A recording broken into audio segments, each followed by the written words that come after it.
మహిమతో నిండి ఉన్నదని.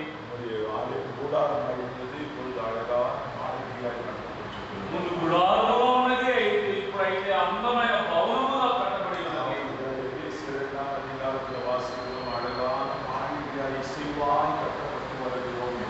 ఎఫెసీయుల 2లో చదువుతున్న అందమైన ఆలయముగా మేము కట్టబడుచున్నామని చదువుతున్నాం.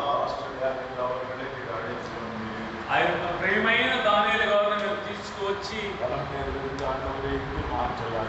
అయ్యా పలమనేరు నుండి ఇందుగా మార్చబడి ఆ బీలేరులో ఒక కొత్త ఒడంబడికని బిడ్డకి ఇచ్చినందుకు వందనాలు. వారికి ఇచ్చిన పిలుపుని బట్టి